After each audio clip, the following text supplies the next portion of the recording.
When this occurred, I was just a naive 20-year-old with an addiction to online gaming. At that point, my laptop was out of commission, so I took my older brother's without his permission. While browsed for my usual gaming sites, I stumbled upon a website with intriguing-looking games and began to test some of them out. This was in the era before Facebook. It's worth noting, many of those sites were riddled with bugs and lacked reliable security, meaning that venturing into anything unfamiliar was a gamble with viruses and malware. But as I mentioned, I was an impulsive kid. One afternoon, out of boredom, I decided to use my brother's computer again to find a gaming site. I entered into the search bar, "cool games, not boring or shooting games." As I sifted through the results, I found that most were pages I had already seen. Then, a pop-up appeared in the top right corner of the screen with the words, "Death Games." The appearance of this screen was odd. It materialized from nowhere. While random ads were common online, this one felt particularly strange. Driven by somewhat twisted curiosity, I clicked on it. For a moment, the screen went blank. There was nothing to see. But then it illuminated with the words, "Hello, do you want to watch someone die? Click the submit button to continue." The text was red and appeared to drip like blood. I almost chuckled at how cheesy it looked, but I stayed. As I watched the screen, I saw the send button begin to flash. The text then changed to, "Oh, what's wrong? Scared? Don't be a chicken, it's just a game. Don't be shy, click the button now." With a heavy sigh, I clicked the button, anticipating some silly, edgy game. Based on the initial visuals, I thought my assumption was correct. I was met with what looked like a poorly made cartoon. There were 3 crudely drawn figures, resembling Peppa Pig characters, but in a more human and unsettling form. 2 were male, the other female. The men were depicted as classic cartoon bandit robbers, complete with bandit masks and black and white striped shirts. The woman was seated in a chair, animated to appear exaggeratedly terrified, shaking and whimpering. The man on her left seemed to look directly at me, I swear, and he smiled. He then asked, "Do you want to see her die?" His voice was distorted as if through a voice simulator. Following his question, 2 options appeared on the screen, yes or no. I hesitated briefly, wondering what this was all about, but the man spoke again, his tone now slightly annoyed. "Look, you clicked the link. I know you want to see what's next. Just do it already. It's just a game, so click the button." After a moment's thought, I figured, what the heck, and pressed yes, without further consideration. After my selection, the second man walked to the back, donned a butcher's apron, and reappeared. All of this was animated. The character in the apron now stood beside an operating table, fully equipped with tools. The animation that followed still sends shivers down my spine. The character began using a hacksaw, and the sound it made was disturbingly realistic, as were her screams. Unlike the narrator's modified voice, her screams sounded like genuine terror. The animation itself was sickening. The character started dismembering the woman while she was still alive, tossing her limbs aside one by one before doing the same with her head.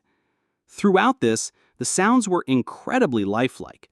The woman's blood-curdling cries, the noise of the saw cutting through bone and flesh, and her gurgling, agonized moans until they faded completely. I almost laughed at how well-produced the sound effects were, in contrast to the terrible animation. Still, a strange feeling crept over me, as the woman's screams of terror sounded so real that gave me goosebumps. Did you like it? I knew you were curious. Want to see something even better? I clicked yes once more. A new animation started. It featured the same 2 men, this time in scuba gear. The third person was now a man in a business suit, standing at the edge of a large pond with his hands tied behind his back. The man on the left held a sign asking, "Do you want to watch him die?" I paused for a second, but clicked yes. The other diver then grabbed the executive by his ankles and began dragging him toward the water. The man screamed frantically, trying to break free and pleading for his life. Just like the last animation, the sound effects were hyper-realistic. Every little sound could be heard. The diver eventually lifted the man with great force and hurled him into the pond. His terrified screams were silenced by the splash. For about 30 seconds, silence.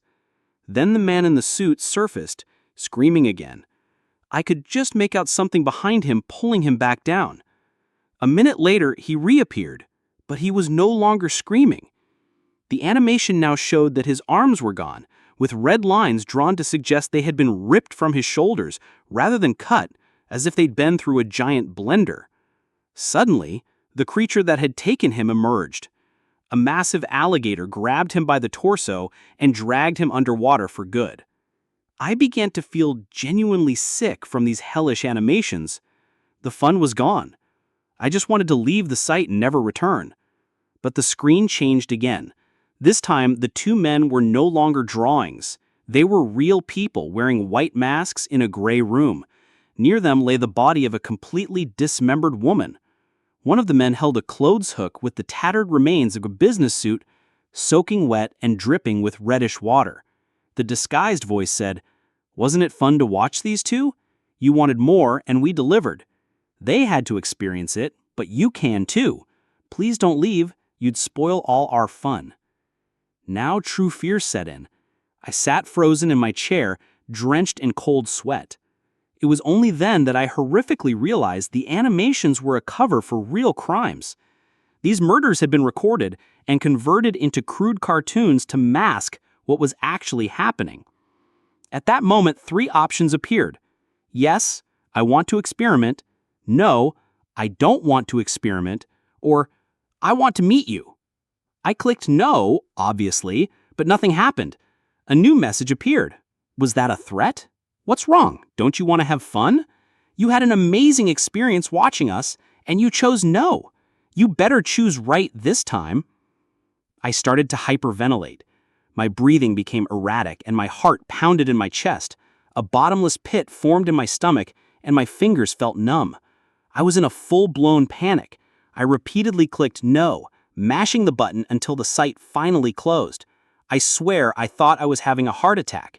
Mustering the last bit of courage I had, I checked my browser history, but the site was gone, vanished without a trace. A few minutes later, my brother came home and found me on his computer. Seeing the panic on my face, he asked what I was doing. I told him everything that had just occurred. He immediately pulled me away from the computer, did something I didn't understand, and shut it down. He reprimanded me for using his computer without asking, and then explained that I had stumbled upon something from the dark web, not a normal website. I have no deep knowledge of these things. All I know is that my brother, a computer science student, had a router that could access the deep web. He told me he had blocked the site with a code and now needed to check if his computer had been compromised. In a panic, I asked if what I saw was real. He confirmed it was, and that these were extremely dangerous people. I suggested we call the police, but he insisted we shouldn't even consider it, as it would put us in real danger. This worried me immensely, but he just led me out of the room and said he would handle it. I never found out exactly what he did or who he spoke to. I only know that when I asked him about it the next day, he told me not to worry and everything had been taken care of. I'll never forget our discovery of the deep web and the insane things that could be found there. Back in high school, my friends and I were obsessed with internet urban legends. We would spend hours browsing sites like Reddit and 4chan, searching for strange content, both old and new. We weren't looking for anything specific. We just loved the element of surprise and the unpredictability of what we might uncover. I think our generation was drawn to that kind of thing, partly due to how we grew up in the 2000s.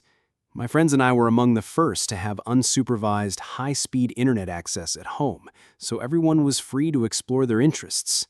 For the first time, you could hear about something and then immediately go online to investigate it further. While many of us just downloaded music and videos from platforms like Eris and Kazaa, which were often full of viruses, others found you could get practically anything on LimeWire, a sort of digital Russian roulette. You might think you were downloading a My Chemical Romance song and end up with a graphic video. It was a completely wild time. As you can imagine, we were initially captivated by the idea of the deep web. Although this hidden part of the internet had existed long before, the term gained popularity in the mid-2000s, and it was a frequent topic of conversation for us. There were so many bizarre rumors and horror stories posted online. A fascination with the place spread among young people. I remember all my classmates at school talking about it, repeating the stories they found. Naturally, when my friends and I heard about it, we were instantly intrigued. There's no other way to put it. The deep web was the last frontier, the only place to explore and see things no one else had.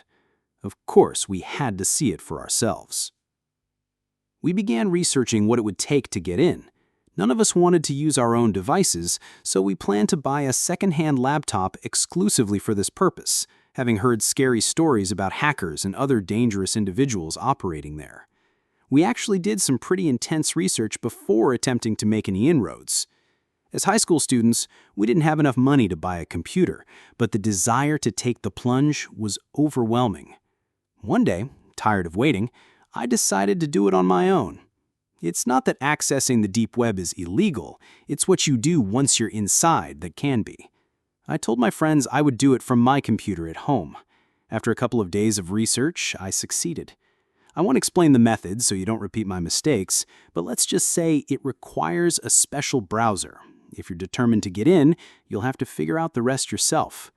The point is, I made the necessary adjustments, downloaded the software, and began experimenting. Getting onto the deep web is easier than people claim. The difficult part is navigating it. There are no user-friendly URLs like on the surface web. You need specific addresses to find sites. This is meant to prevent just anyone from stumbling in and getting into trouble. I did some research to avoid getting discouraged and decided to visit some sites that seemed interesting but not overly dangerous. For that, I turned to my old trusted friend, 4chan, and its anonymous users. They gave me some advice, but the general consensus was to stay away from the deep web. However, after a full night of questions and negotiations, they passed me a link to a list of dark web addresses. There were thousands. I remember feeling dizzy just looking at it, unable to imagine all the crazy things it held.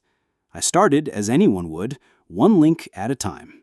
I can't express my disappointment when the first link led to a dead site. I thought I had been completely scammed. The first 10 or 20 links were all the same, dead ends. But I wasn't going to give up. I had spent a year of my high school life talking about the wonders of this place. I couldn't just surrender and admit I was wrong. I did what any determined young person would do. I skipped a large number of links until I found one that looked interesting and clicked it. And bam, this time the site was active. It was some kind of online marketplace, and as you might guess, the items for sale weren't things you'd find in a regular store. To give you an idea, I found a fetish site where you could purchase urine of any kind. It seemed the site specialized in clean urine, the type that could pass a drug test. I had definitely hit the mother lode. I browsed for a while, making sure not to miss anything. After all, I was a scout and had to provide an accurate report for my friends. I spent the rest of the night engaged in slow, methodical research. My friends were freaking out when I told them everything I had found. They couldn't believe I had actually found something, and from my home computer no less. They kept asking if I was crazy and if the FBI was monitoring me. I hit the jackpot, I told them, half euphoric and half nervous. For a few weeks after that, my friends would come over almost every day after school, usually while my parents were at work, and we would explore random URLs from the copied list. The list itself was hosted on an old text-sharing site, so anyone could edit the document at any time. We would sometimes see someone delete a URL or add a new one at the bottom. We even started our own list of sites we had visited and those that were dead. I can't even begin to describe all the insane things we saw. It started with some weird fetish sites, but that was just the tip of the iceberg of hell. That's the kind of content you can now find on the normal internet. It's almost as if the depravity of the dark web has gradually seeped into the mainstream in recent years. Anyway, we moved on to more interesting URLs. A week later, we found another marketplace that was more of a forum offering services rather than goods. The members of this forum claimed to be hitmen from various places, each with their own skills and price points. The prices varied significantly. Assassins willing to target ordinary people asked for around $20,000. The highest prices were between $100,000 and $150,000 up front, with another $50,000 after the job was completed for high-profile targets. It was mind-boggling. There was no way to verify any of it. Part of us was convinced it was all role-playing, but we were curious, so we created a forum account. We didn't provide many details, less is more for a hitman it seemed. The forum appeared to be a way to establish initial contact, with details and money to be exchanged later, probably in person. We examined the site thoroughly, but found no proof that what we were seeing was real. A few days passed with no activity. Then one afternoon, while browsing another site, a small blue bubble appeared in the upper right corner of my screen. It looked like an eyeball, about the size of my pinky nail. At first, I didn't think much of it, assuming it was a browser notification for an update or something, and continued exploring. It wasn't until we were done for the day and everyone went home that I noticed it again. Even after closing the programs we used to browse the dark web, the little blue bubble remained, now against my desktop background. I tried everything to remove it from my computer but had no luck. I rebooted, shut down completely, ran antivirus scans, and purged my system, but nothing worked. I figured I'd just have to live with it, which wasn't a huge deal. As a silly kid, forgetting about the bubble was easy, and believe it or not, we continued our explorations of the dark web despite the little eyeball watching us. It was a couple more weeks before we found a website that truly interested all of us. It was a black market for hackers and data. Hackers listed their resumes and the services they could provide, including teaching certain skills. It was a hub for password theft and sneaky backdoor access. For some reason, being on this website didn't scare us, even though it seemed like the place where real bad things would genuinely happen. This is a side effect of becoming overconfident. You lose your fear and become careless, to the point of not seeing the danger right in front of you. We were browsing that website for a while, until one day, the little blue bubble vanished from the corner. We all looked at each other and laughed, relieved. Then we continued exploring the site when suddenly a text box appeared on the screen. Being the foolish kids we were, we started screaming and shouting as if we had just beaten a video game level, even though we had no idea what we had just encountered. The message said something like this: "Hi, I'm one of the administrators of this website. We log everyone who comes through here as best we can, but I've been monitoring your activity since you first showed up. I have seen you on our servers every day and have concluded that you have no interest in buying or using any of the services listed. I suspect even if you were interested, you would have no way to pay for them because you're a bunch of high school kids messing around with things you don't understand." The guy went on to explain that we weren't in trouble and that the management team didn't mind us looking, but others would. Due to the sensitive nature of the website, many real hackers lurked just below the surface. Since I was on my home computer, using my family's internet without any real protection, my connection to the dark web was like a flashing red sign displaying all my personal information. I had no idea that my presence on every website was an invitation for people to exploit me. Then the guy said that if I took more precautions to protect my connection, I would be safer while exploring. He asked me if I had noticed a little blue bubble on my monitor. I replied that yes, it had been there for a week or two. The administrator explained that I had picked up a hitchhiker on those obscure websites, and that person was tracking everything I did. They couldn't see me through the screen, but they could monitor all my activity on our home internet, probably looking for a way to blackmail us. The administrator also explained that when he investigated my connection, he took the liberty to delete my hitchhiker. "You should disconnect now if you know what's good for you," was the last message I received from him. We all looked at each other with the same sense of disbelief. As high school kids, we needed more than a creepy message to convince us. One of my friends leaned over my shoulder and typed, "How do we know this is legit? Anyone could be making this up." The administrator responded with my full name and the full names of several of my friends in the room, the school we all attended, my parents' names, and our home address. He included a final warning. On the dark web, there are only two ways to learn that this is not a game. The easy way, like now, or the hard way, which I assure you, you do not wish to find out. I have complied with warning you. Now you decide. Then he disconnected. After this last message, a tense silence filled the room. I think we all felt the same shiver run down our spines, the one that tells you you're in real danger. At that moment, we all looked at each other with wide, fearful eyes. I immediately disconnected, deleted the browser, and that was the last time in my life I ever poked my nose into the deep web.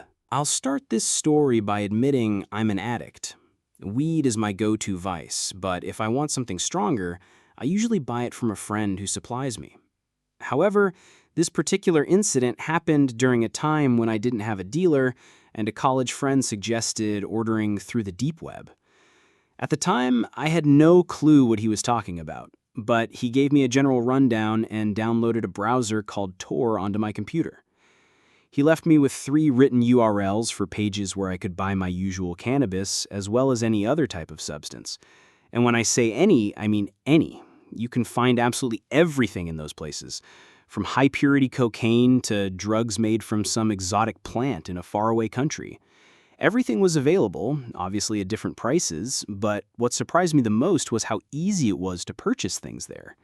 It was just a matter of a few clicks and some Bitcoin transfers, and boom, I could get whatever I wanted delivered to my mailbox. However, I'm not just an addict, I'm also a very curious person, and the dark web was like discovering a new world.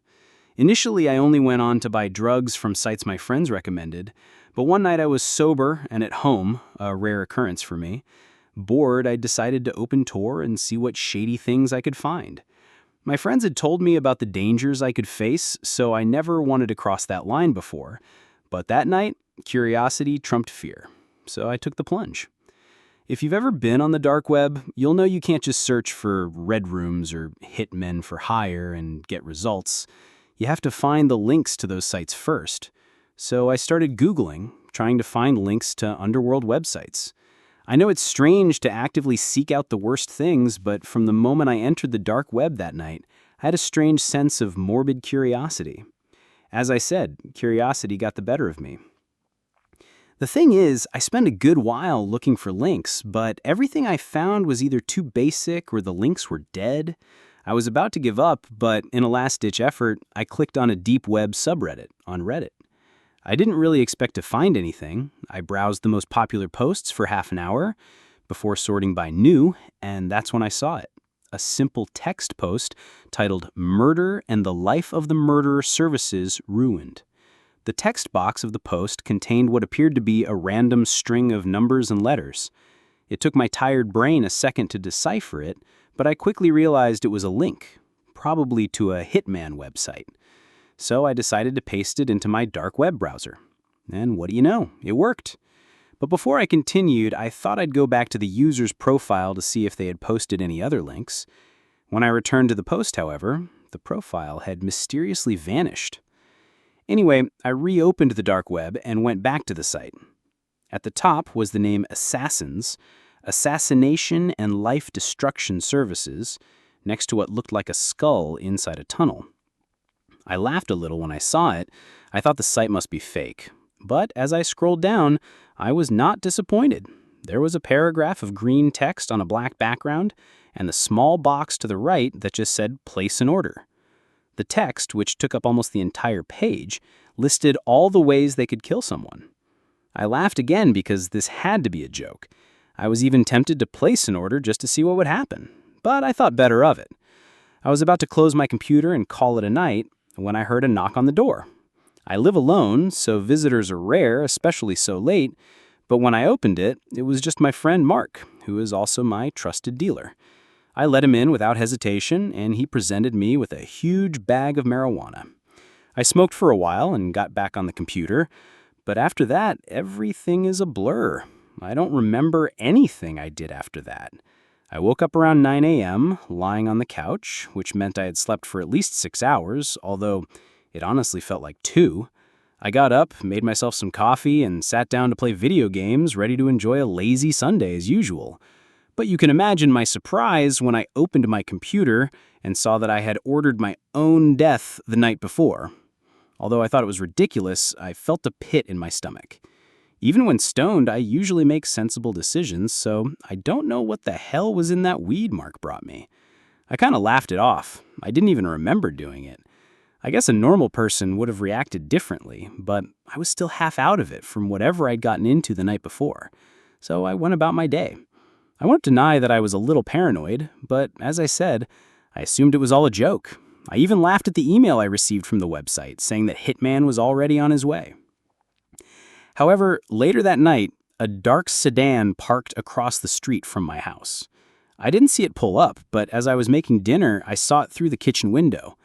I live in the middle of downtown, but there are a lot of trees and bushes between the houses on my street, so I would be surprised if anyone else had seen it. At that moment, I panicked. What if the sight was real? I mean, I'm just a girl, I live alone, and I have no weapons other than a slightly larger than normal kitchen knife for defense, which I doubted would do any good. I decided to put on a hoodie and tucked the knife in my front pocket before leaving the house and approaching the driver's side window of the car. Even I was surprised at my own courage, although I think that was due to the fact that I was still half high from the night before. As I said, I crossed the street and approached the sedan, then knocked on the window, but nothing happened. It was pretty anticlimactic. I was ready to talk to the guy and explain that I had done something stupid while high, or to fight for my life if that plan failed, all because of my foolishness. But nothing happened. I even moved my head closer to the window, trying to get a better look inside, but I could barely see anything. I could only make out 2 empty seats. There was no one inside.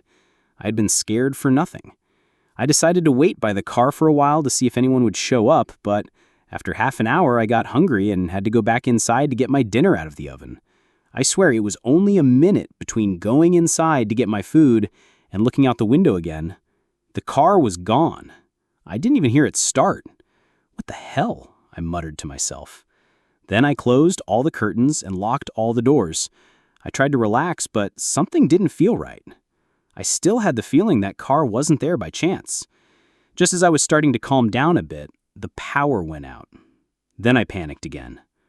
I froze for a few minutes, standing in the middle of the room, still holding my plate. I swear, at that moment, I was waiting for the bullet. The car disappearing and now the power outage, I didn't think it was a coincidence. I didn't understand anything, but I was genuinely terrified.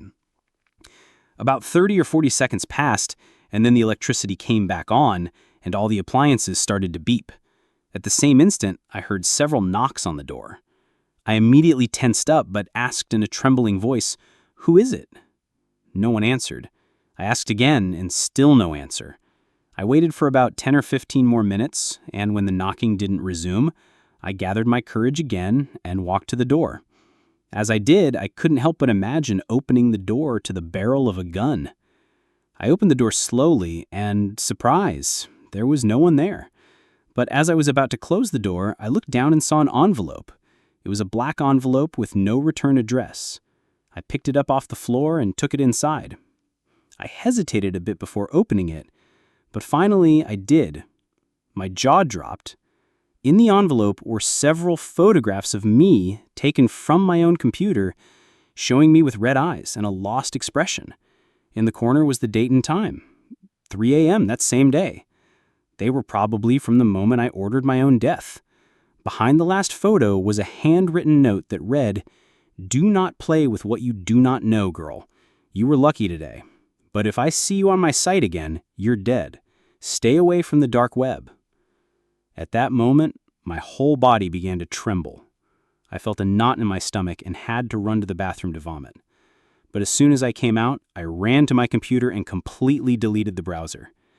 Just in case, I had my computer formatted that same day. That was the last time I ever entered the dark web. This happened when I was 14 years old.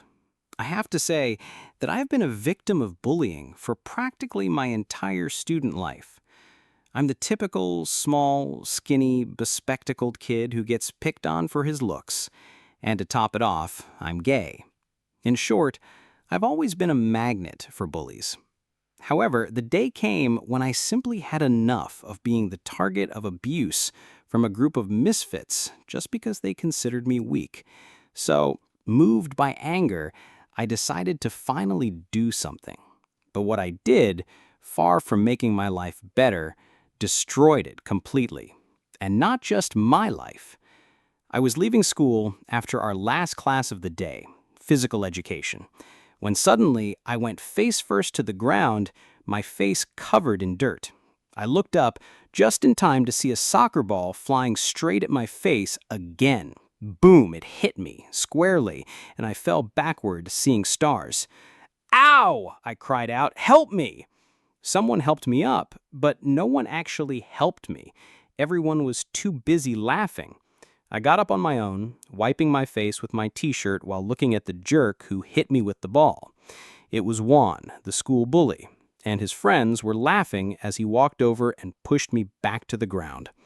Why don't you get out of here? Go back to hiding under a rock and die, you freak. I bet no one wants you. They continued to laugh and taunt me as they walked away, leaving me alone and humiliated while I wiped off the mud. I had had enough of bullies playing with me and my feelings as if I were worthless.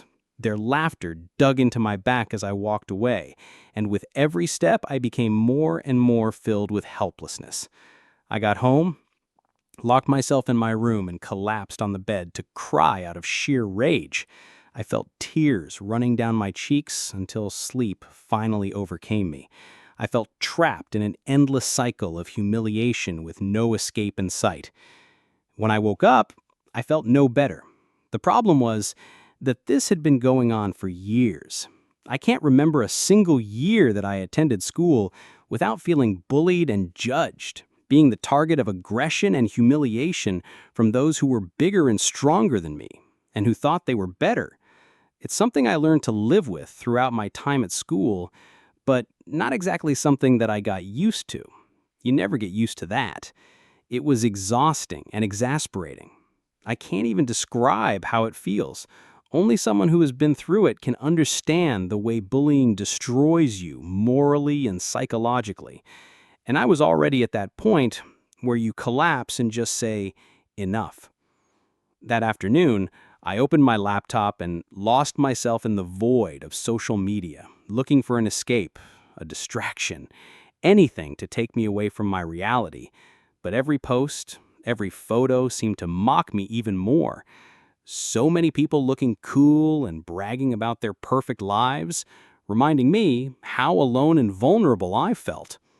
Anger began to boil inside me, a very dark and dangerous feeling that I had never experienced before.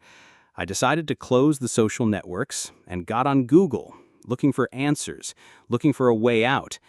I didn't even know what I was looking for. The only thing that was clear to me was that I wanted to do something to stop feeling so miserable. It was then that I came across several forums and blogs full of stories of revenge, of people who had suffered like me and had decided to take control. The words "an eye for an eye" echoed in my mind, fueling my growing desire to make my abusers pay for all the pain and humiliation of all these years. That's when I saw it. An article explaining how to access the deep web, that dark and mysterious corner of the internet, where it was said you could find anything. At that moment, my curiosity mixed with the desperation I felt, and an idea began to take shape in my mind. Could I find the solution to my problems there? Could the deep web offer me the revenge I so longed for? I wanted to find out. So I clicked on the link.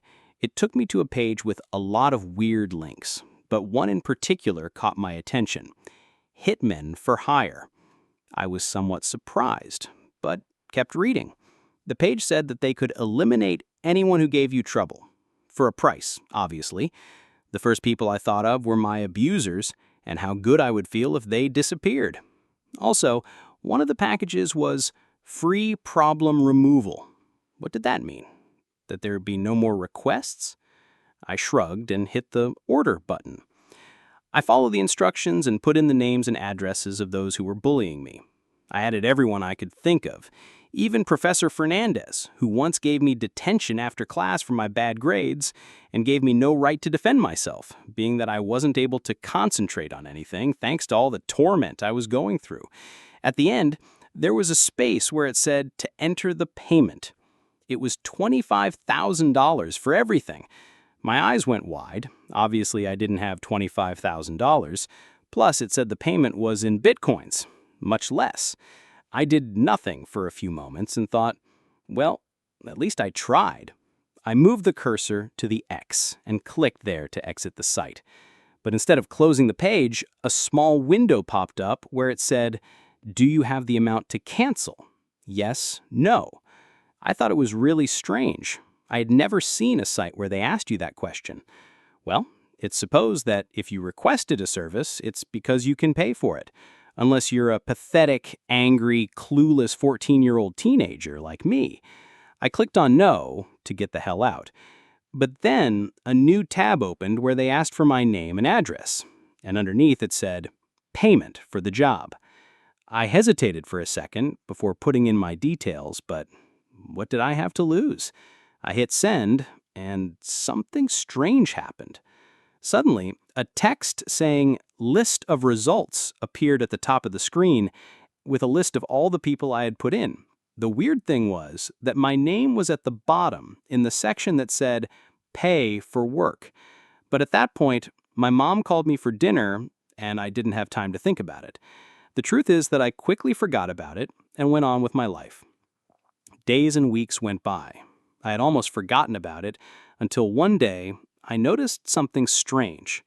Juan was always waiting for me at the entrance of the school to bother me, but today he wasn't there. In fact, I didn't see Juan or any of his friends all day. It was as if they had vanished. I wondered if they were sick or something, but I didn't see them in the halls or in class. It was as if they had disappeared. That's when I remembered the website and I got a chill. Surely it couldn't be real, right? Besides, I didn't pay. I tried to ignore it and forget about it, but I couldn't shake the feeling that something was wrong. It was upon entering the classroom that I figured out what was going on. The teacher was standing at her desk, her hair disheveled and her makeup smeared. She looked like she had been crying. Then she told us, "John, Samuel, and Dixon have passed away." I felt myself go pale as the teacher spoke. They were dead. But how? It couldn't be the website, could it? I froze, staring at Professor Fernandez's face. She was still standing there. She wasn't alive. That meant it wasn't the page. I breathed a sigh of relief and opened my book, thinking that for once the world had done me a favor. But just as I started to read, I heard a strange noise, like a muffled gurgling sound. That's when I saw Professor Fernandez freeze, her face turning blue, and her hands holding a glass of coffee that began to slowly spill onto the desk and drip onto the floor. The glass shattered as it fell, and I realized, horrified, that her eyes were open wide, staring into the void. And suddenly, she collapsed to the floor. She was dead. All the students started screaming and running out of the room. I ran out along with the crowd with my mind raced. It couldn't be the website. It just couldn't be. As I was running home, I suddenly realized that a car had been following me for several minutes. I started to run faster, but the car also accelerated. So I started running at full speed, but to no avail. Finally, it stopped a few meters in front of me, and a man got out of it. It was horrible. There's no other way to describe it. The guy was completely dressed in black, his head was shaved, and he had a face full of scars. I tried to scream, but my voice wouldn't come out. I was paralyzed with fear. The man said, "You think you can rip me off? You made a disposal order, and I fulfilled it. Now it's time to pay." "But I didn't mean that," I said. "No matter what you meant, kid. The contract is binding, and I always collect my payments." "No, please, I can't." "You made a deal with the devil. Now it's time to pay up. You wanted them dead, and dead they are." Finally, I managed to get my body moving, turned and ran, but the man was fast and much bigger than me, and as I advanced, I could hear his footsteps getting closer and closer. His breathing was raspy and choppy, and I could hear it getting louder and louder as he inevitably got closer and closer to me. I had been missing for 2 weeks, and they found me thanks to an anonymous call from someone who told them where I was. I don't know who called them, but I'm thankful to be alive. Or, well, sort of. Turns out I'm missing a kidney, my left hand, and something else I'd rather not think about. Most likely they've already been sold on the black market of the deep web. The year was 1998, the same year France secured its first World Cup. The Euro was introduced, and I, at 15 years old, had the most unsettling experience of my life. I was on my parents' computer, navigating the slow internet of that era. I was researching Franco's dictatorship for a school project when my friend Jake sent me a message on IRC. "Hey, a guy at school told me about something super cool you can do on the computer," he said. "What's that?" I asked. "First, open Start. Second, go to Run. Third, type in this URL and let me know when you're done." He sent me the URL in question, and I followed his instructions. A sort of command window opened up. It had 2 boxes for text input and a normal command line. I informed Jake when it was done, and he instructed, in one box type your name, in the other a password, and in the last one the word Wario. I followed his directions precisely, and then a box appeared asking me to enter a nickname. I typed no name, thinking it sounded interesting. Then the window closed, and after a moment, a file opened with the message, "Welcome to the Oregon Art Tile chat room. User no name has joined." I spent the next few months talking with my friends in that chat room. I had no idea who created it or how it functioned. Apparently, the chat room only worked within the Oregon area, so in theory, you could talk to anyone there. In practice, however, the only people present were Jake, me, and a couple of others. There was also a kid from our high school who lived across town. One time, someone showed up claiming to work in tech support for an insurance company, but quickly left when we only responded with, "Where do you go to school?" I don't know why we used that room instead of a regular one. Maybe we enjoyed the secret, clandestine feel of it. But one autumn morning, a surprise awaited me. I had been made an administrator. I had no clue who had done it, but I proudly showed off to my friends for several days. I could alter what people wrote to make them look foolish. Though, in truth, I didn't use my powers much, mainly because I didn't know how. Until one day, I logged in and saw that the anonymous messages to administrators were not empty as usual. I wish I had never looked. It was a very long story from a user named Sarah6754, written in several short messages. She told of how her parents mistreated her, wouldn't let her leave the house, and how she would sneak online. That night, Sarah6754 told us that she had seen the chat room open on her father's computer and was going to tell anyone she could. I asked her who she was and told her that if her story were true, she would have called the police by now. But suddenly, the chat room stopped working. I tried to open it again and received an error every time I searched for the command in Run. I was furious. Our secret hideout with Jake was gone. However, 2 days later, I was watching the news, and they reported the following. A 16-year-old girl is killed by her father after trying to escape through her bedroom window. The mother is in police custody, but the father is still at large. What was truly disturbing was that the police had found descriptions on the family computer of boys named Jake, No Name, and 2 others, where the father detailed how he imagined them and the horrible things he would do to them if he found them. They were things too gruesome to repeat here. That man was never caught. As far as I know, he is still at large, hiding among us. I'm sure he will never be caught, but I am even more thankful for the fact that he did not catch us. This happened many years ago when Silk Road 1 was at its peak. I was looking for a specific substance at the time, but I couldn't find it in my area at a decent price. It was frustrating because it used to be easy to get, but for some reason, the supply had dried up, and people were searching for alternatives. Some friends in the underworld told me about Tor, the Onion Network, and how to access a place called Silk Road. For those who don't know, Tor is like the Google Chrome of the dark web. The program needed to access those strange addresses that only exist there. Silk Road was a marketplace on the dark web where you can buy and sell just about anything using Bitcoin, relying on a reputation system to ensure you got what you paid for. Looking back, the whole experience seems surreal, but it was one of the coolest things about the internet at the turn of the millennium. Tor was called the Onion Router because it randomly changed your IP with every click. One minute you were in Ohio, the next in Guatemala, and then Oslo. It was untraceable, unless, of course, the system had ways of tracking you, but that's another story. The truth is, I got on Tor, logged onto the dark web, and found my way to Silk Road. It seemed simple enough, so I made a post as if I were on Craigslist or any forum. "Hi, I'm looking for mushrooms. Please respond." It was basic and a little silly, but I didn't have much choice. I hit publish and waited. The next morning I checked and there was no post. I thought to myself, what the hell was I thinking? But a few days later, someone responded. He had what I was looking for and asked me to send him a private message. I agreed, and we started discussing the details. Suddenly, I found myself agreeing to send a stranger almost $1,000. It was a lot more than I intended to spend. For some reason, I liked this guy.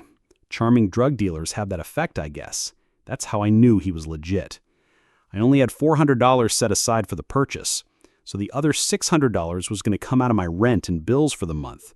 I had to convert it all to Bitcoin and send it to a random wallet address. At the time, it all seemed very futuristic and exciting. After payment, the guy agreed to send me 1 ounce of mushrooms per week for 5 consecutive weeks. The delay was for security and would allow me to sell more over time. It all made sense to me, but the delivery never came. 2 weeks went by, nothing, and the guy's account disappeared from my contact list. That charm I felt was that of a scammer, and I couldn't see it through the screen. I felt like a complete fool. There was nothing I could do. The real problem was that I was planning to sell that first shipment to cover the rent money I'd spent. I wasn't going to be able to pay in 2 weeks. Then the first of the month came, and I was up to my neck in debt. So I did the only thing I could think of to get even. I left a bad review for that guy on Silk Road. I said that he had ripped me off, that he probably ripped off a lot of people, and not to give him any money. "Don't do business with this guy. He'll steal your money for sure," I wrote. I was running at full speed, but to no avail. He tackled me from behind, and I crashed to the ground. The last thing I remember of him was a yellow-toothed smile and his scarred face as he covered my mouth with a strange-smelling rag. I tried to scream, but there was nothing I could do at that point. He had me. When I woke up, I saw his horrible face and his eyes staring intensely at me while he was smiling a very sinister smile. I was in a basement, strapped to a table, surrounded by medical devices. I wanted to scream, but I couldn't. I could only watch him approach me with a huge needle and hand it to another man in a hospital gown before passing out again. The next time I woke up, I was in the same place where I was attacked. I was groaning and confused as a bunch of cops ran towards me. What the hell? I seemed to be all right or something. For a moment I thought it had all been a nightmare, but then the facts confirmed that it wasn't, that it had all been very real, and the things were much worse than I could even imagine. After that, I tried to forget about everything and concentrated on getting money to pay the bills. It was exhausting, but I got some extra jobs and sold some stuff. Then I started saving for the next month, but life got pretty complicated for me. One day, I came home feeling like relaxing and logging onto the computer for a while, and I remembered all that crappy experience on the dark web. I decided to take a look at my post on Silk Road, and there it was, a new message. "Hi, I'm a trusted Silk Road seller. I saw your post about the scammer. I had an encounter with him a few days ago. He also tried to scam me, so I am retaliating. I used one of my alternate accounts to sell him several ounces of MDMA. He already paid, and what I mailed him was a 1/4 pound of sugar and a note with a sad little face and his full name. Is there anything else you'd like this user to suffer from?" I had no idea who this person was, but it got me thinking about the possibilities. It was sort of like a code of honor among thieves, and truth be told, I was fascinated by the Silk Road system was self-correcting. Unfortunately, I couldn't think of any creative ways to make the scammer suffer, so I didn't give the seller any suggestions. He told me, no problem, that the guy would have enough trouble in the next few weeks. He then asked me for my Bitcoin wallet address and the amount I had been scammed. I thought long and hard about my answer. Part of me wanted to lie to see if I could get something good out of this whole horrible experience. But another part of me knew that this person might find out the truth, and come on, we were talking about the dark web. These people can find out anything, and if I lied, it could cost me dearly in the end for my stunt. So I told him the truth, even though it seemed crazy at the time. But he gave me my approval and said he would be back soon. I couldn't believe it. My bad review was going to pay me back. After everything that had happened, I wasn't sure any of it was real. But the next morning, all the money was back in my wallet. I wish I could explain the feeling I had, as if my soul had left my body at some point and was now returning. I believed in humanity again, and I certainly gained a deep respect for the dark web community.